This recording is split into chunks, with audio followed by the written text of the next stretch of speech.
Thank you to everyone who expressed their concern for my wife and I. Between all of your kind words and the kindness of the police, it's nice knowing we aren't alone through all this craziness.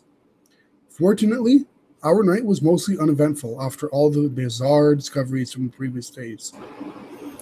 At least one police car stayed parked in front of our house from sundown until sunup, just as was promised.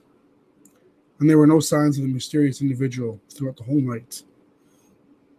I know it's quite possible he could have been present somewhere else, but you take solace in the little victories when you can get them. At 2ish, I heard the policemen moving around in the driveway in the morning. They told me that they thought they saw the person standing in the driveway, but by the time they investigated the driveway and the wooden area near it, there was no sign of the trespasser. I also appreciate hearing all your suggestions in the comments about how to get through these times of trouble. I'm not a superstitious man, but I definitely can't rule anything you suggested out at this point.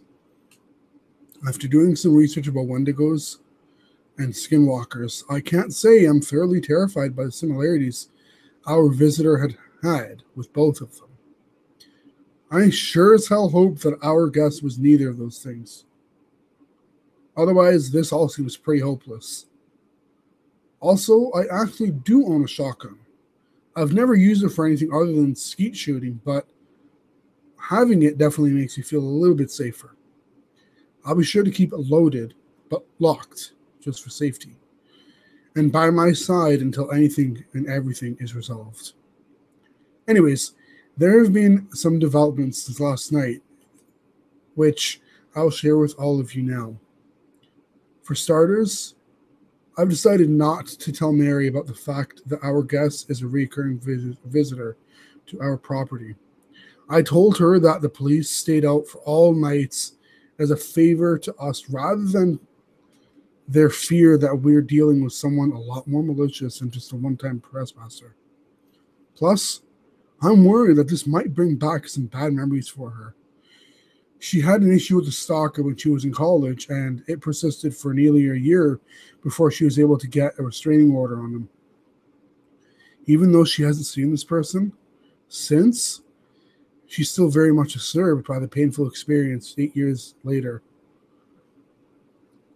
I spent most of last night trying to convince her to make the trip to stay at her sister's, but she refuses to leave me alone despite how unsafe our house is now.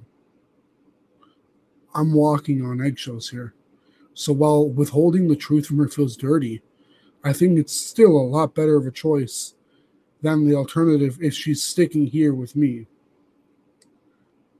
I also made a trip to town around 9 o'clock this morning to make a few purchases. That should let any upcoming nights feel a little bit safer. The most important purchase: 15 lights that are much stronger than the ones we've had dotting our property since we moved in. These new lights are set on a timer, so I plan to illuminate just about every inch of property tonight. I also made a stop to my friend Andrew's house after my shopping spree. He's on the road for work right now, but since he's been an avid hunter his whole life, I knew he had something that could really up my surveillance factor: game cameras. If you're not familiar with game cameras, they're just cameras that are used mostly by hunters that are most often triggered by either sound or motion. Andrew's 3 game cameras were older and were only able to take still frames when triggered, but I think it's important to monitor the woods surrounding my house as well as my property. The more information I can gather on this person, if that's what it is, the better chance we have at getting our life back to normal. After making these stops, I got back home around noon to both set up for another tense night and to continue finding answers on who is visiting our house. It took an hour, but I readjusted all 4 cameras. I'm not very handy at all, and the 3 I had to unscrew and unmount and then remount kept falling no matter how much I tried to screw them into place. But thanks to all my effort, I have a much better view of the entirety of the area surrounding my house. I really don't think I'll see much on the two cameras in the fence part of the property out back, as the back fence is tall, and all that can be seen behind the fence on camera are the dense trees. But you never know what can happen. What feels much more useful now is the driveway camera, which finally actually shows every inch of our driveway.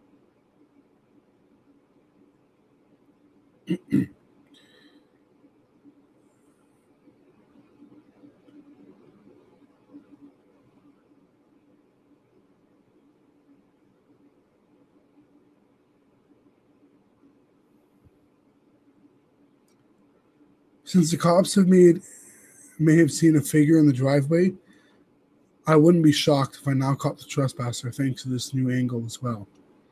I also picked 3 spots in the woods to set up Andrew's motion activated game cameras as well.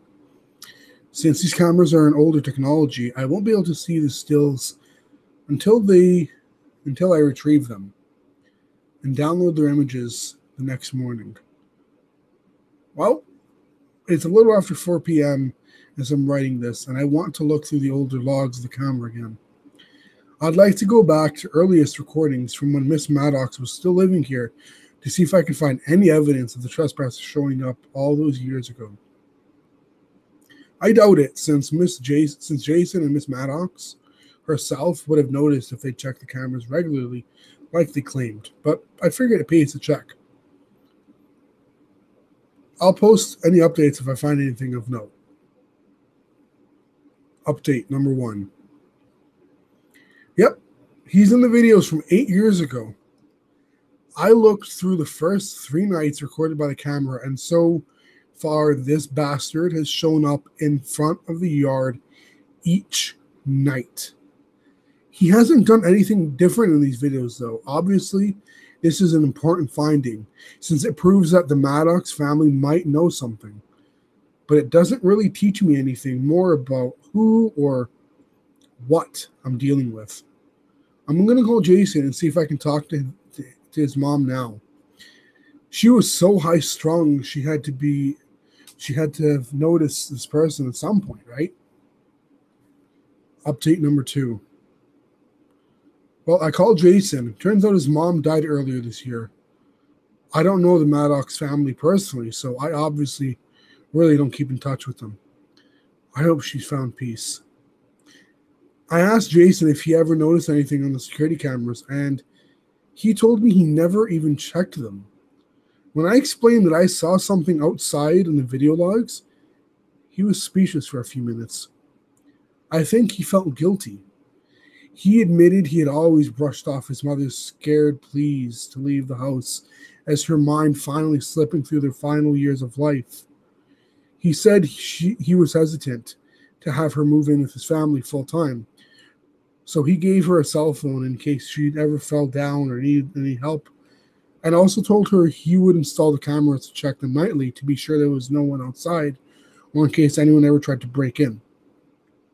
Clearly, he was at fault for not believing his mom, but that's not my problem.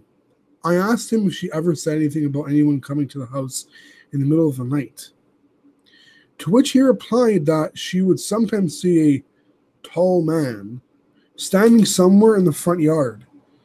Since she only started mentioning it in the last couple of months before she moved out, he assumed she was just seeing things, and as such, decided to move her into his house instead of investigating. He also mentioned another incident that makes me very nervous the more I think about it. One night in August, about a month before we bought the house, he received a frantic call from his mother that there were people talking in the basement.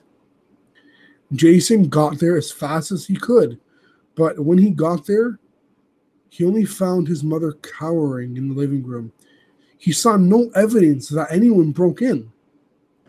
I told him not to worry or feel guilty. I even lied to him and told him that the man had only shown up on surveillance cameras once while his mom lived there, for what I could tell, and that he shouldn't feel badly.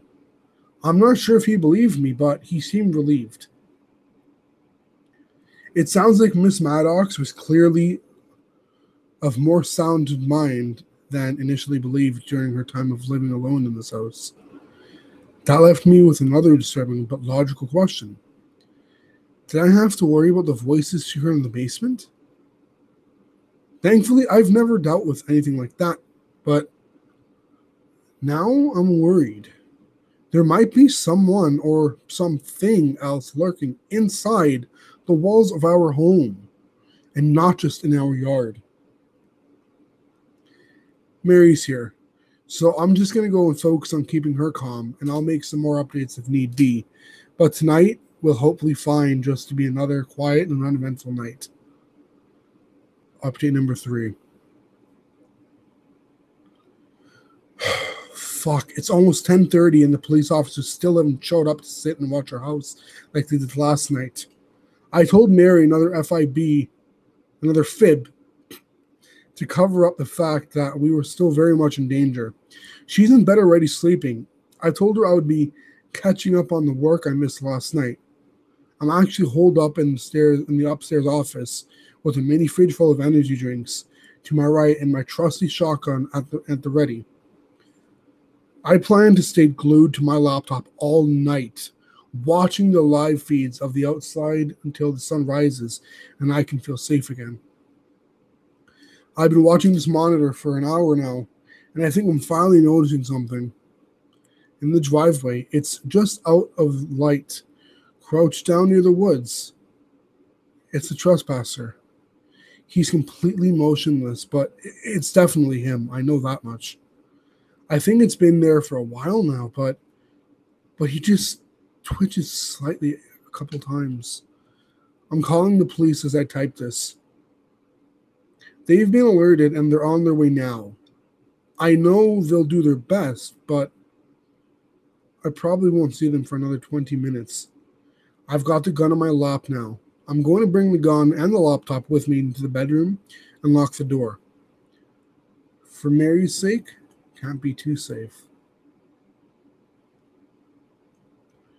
In the minute I've taken my attention away from the screen to get fortified in the bedroom, he's completely changed position.